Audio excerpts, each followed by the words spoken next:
First update ನಟ ಅಜಯ್ ರಾವ್ ಅವರ wife ಸ್ವಪ್ನ ರಾವ್ ಅವರು ವಿಚ್ಛೇದನಕ್ಕೆ ಕೋರ್ಟ್ ನಲ್ಲಿ ಅರ್ಜಿ ಹಾಕಿದ್ದಾರೆ. ಅಜಯ್ ರಾವ್ ವಿರುದ್ಧ ಕೌಟುಂಬಿಕ ದೌರ್ಜನ್ಯದ ಕೇಸ್ ಹಾಕಿದ್ದಾರೆ. ಗುರು ಲವ್ ಮಾಡಿ ಮ್ಯಾರೇಜ್ ಆಗಿದ್ರು 11 ವರ್ಷದ ಹಿಂದೆ ಅಂದ್ರೆ 2014ರಲ್ಲಿ. ಕಾರಣ ಏನಂತ ಇನ್ನು ಅಜಯ್ ರಾವ್ ಮತ್ತು ಅವರ ವೈಫ್ ಇಂದ ಏನು ಸ್ಟೇಟ್ಮೆಂಟ್ ಬಂದಿಲ್ಲ. ನೆಕ್ಸ್ಟ್ ಅಪ್ಡೇಟ್, ಜಮ್ಮು ಕಾಶ್ಮೀರದ ಒಂದು ಪ್ರದೇಶದಲ್ಲಿ ಮೆಗಾ ಸ್ಫೋಟ ಆಗಿತ್ತು, ನಿಮಗೆಲ್ಲ ಗೊತ್ತಿದೆ. ಇವಾಗ ಸಾವಿನ ಸಂಖ್ಯೆ 60ಕ್ಕೆ ಏರಿಕೆ ಆಗಿದೆ. ಇನ್ನು 106 ಜನ ನಾಪತ್ತೆ ಆಗಿದ್ದಾರೆ, ಅವರನ್ನೆಲ್ಲ ಹುಡುಕ್ತಾ ಇದ್ದಾರೆ. ನೆಕ್ಸ್ಟ್ ಅಪ್ಡೇಟ್, ಇನ್ನು ಉಮೇಶ್ ಬನ್ಕರ್ ಅವರು ದರ್ಶನ್ ಅವ್ರ ಬಗ್ಗೆ ಏನ್ ಹೇಳಿದ್ರಪ್ಪ ಅಂದ್ರೆ, ದರ್ಶನ್ ಅವರು ಜೈಲಲ್ಲಿದ್ರೆ ನಮ್ಮ ಸರ್ಕಾರಕ್ಕೆ ಮತ್ತೆ ನಮ್ಮ ಕನ್ನಡ ಫಿಲ್ಮ್ ಇಂಡಸ್ಟ್ರಿಗೆ ಲಾಸ್ ಅಂತ ಹೇಳಿದ್ರೆ. ಯಾಕಂದ್ರೆ ಅವರು ದೊಡ್ಡ ಸ್ಟಾರ್ ನಟ, ಕನ್ನಡ ಫಿಲ್ಮ್ ಇಂಡಸ್ಟ್ರಿ ಬಂದ್ರೆ ನಮ್ಮ ಕನ್ನಡ ಫಿಲ್ಮ್ ಇಂಡಸ್ಟ್ರಿ ಬೆಳೆಯೋದು, ಇನ್ನು ಕರ್ನಾಟಕಕ್ಕೂ ದೊಡ್ಡ ಲಾಸ್ ಅಂತ ಅವರು ಇವತ್ತು ಇಂಟರ್ವ್ಯೂ ಅಲ್ಲಿ ಹೇಳ್ತಾ ಇದ್ರು. ನೆಕ್ಸ್ಟ್ ಅಪ್ಡೇಟ್, ನಮ್ಮ ಭಾರತದ ಯಾವ ರಾಜ್ಯಗಳಲ್ಲಿ ಅತಿ ಹೆಚ್ಚು ನಾನ್ ವೆಜಿಟೇರಿಯನ್ಸ್ ಇದಾರಪ್ಪ ಅಂದ್ರೆ, ಫಸ್ಟ್ ರಾಜ್ಯ ಬರೋದು ನಾಗಾಲ್ಯಾಂಡ್, 99% ಜನ ನಾನ್ ವೆಜಿಟೇರಿಯನ್ ಅಲ್ಲಿ.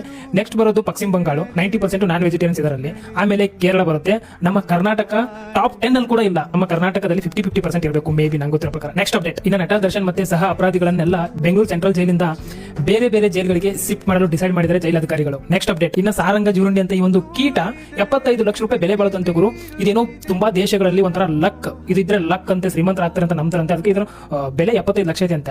ಏನಪ್ಪ ಇದು, ತುಂಬಾ ಕಡೆ ನೋಡಿರ್ತೀವಿ ಅನ್ಕೋತೀನಿ. ಇದ್ರ ಬೆಲೆ 75 ಲಕ್ಷ. ಇದು ಹೆಂಗ್ ಸೇಲ್ ಮಾಡೋದು, ಯಾರ ಹತ್ರ ಸೇಲ್ ಮಾಡೋದು, ಏನು ಪುಂಕ್ತಾರೋ ಏನೋ ಗೊತ್ತಿಲ್ಲ ಗುರು. ಬಟ್ 100% ನಿಜವಾದ ನ್ಯೂಸ್ ಇದು. ಬಟ್ ನಿಮ್ಗೆ ಎಲ್ಲಾದ್ರೂ ಸಿಕ್ಕರೆ ಎಲ್ಲಿ ಸೇಲ್ ಮಾಡಬೇಕು ಏನ್ ಕತೆ ಗೊತ್ತಿಲ್ಲ. ನೆಕ್ಸ್ಟ್ ಅಪ್ಡೇಟ್, ಒಬ್ಬ ಕಳ್ಳನಿಗೆ ಪೊಲೀಸರು ಅರೆಸ್ಟ್ ಮಾಡಿದ್ದಾರೆ.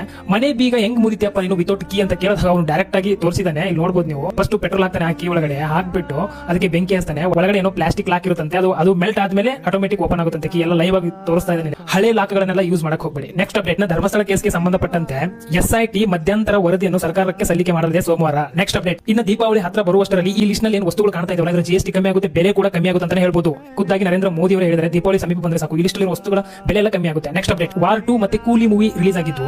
ವಾರ್ 2 ಸಿನಿಮಾದ ಕಲೆಕ್ಷನ್ 108 ಕೋಟಿ ಆಗಿದೆ ಇಲ್ಲಿವರೆಗೂ. ಆಮೇಲೆ ಕೂಲಿ ಮೂವಿಯ ಕಲೆಕ್ಷನ್ 200 ಕೋಟಿ ದಾಟಿದೆ ಗುರು, 200 ಕ್ರೋರ್ಸ್ ಕಲೆಕ್ಷನ್ ಆಗಿದೆ. ನೆಕ್ಸ್ಟ್ ಅಪ್ಡೇಟ್, ಇನ್ನು ಕಲಬುರಗಿ ಪೂಜ್ಯ ಡಾಕ್ಟರ್ ಶರಣಬಸಪ್ಪ ಅಪ್ಪ ಅವರು ಲಿಂಗೈಕ್ಯ ಆಗಿದ್ರು. ಇನ್ನು ಶುಕ್ರವಾರ ಸರ್ಕಾರ ಗೌರವದಿಂದ ಅವರಿಗೆ ವಿದಾಯ ಹೇಳಿದ್ರು. ಇನ್ನು 9 ವರ್ಷದ ಅವರ ಪುತ್ರನಿಗೆ ಅಧಿಕಾರವನ್ನ ಹಸ್ತಾಂತರಿಸಿದ್ದಾರೆ. ಇದಾಗಿತ್ತು ಇವತ್ತಿನ ಕ್ವಿಕ್ ಅಪ್ಡೇಟ್. ಸಿಗೋ ರೀತಿ ಪಟಪಟ ಅಂತ ಡೈಲಿ ಬರ್ತಾನೆ ಇರುತ್ತೆ. ಫಾಲೋ ಮಾಡೋದು ಮಾತ್ರ ಮರಿಬೇಡಿ, ಒಂದೇ ಒಂದು ಲೈಕ್ ಮಾಡಿ. ಇನ್ನೂ ಜಾಸ್ತಿ ವಿಡಿಯೋ ಮಾಡಕ್ಕೆ ನನಗೆ ಮೋಟಿವೇಟ್ ಆಗುತ್ತೆ. ಸಿಗೋಣ ಮತ್ತೆ, ಬಾಯ್.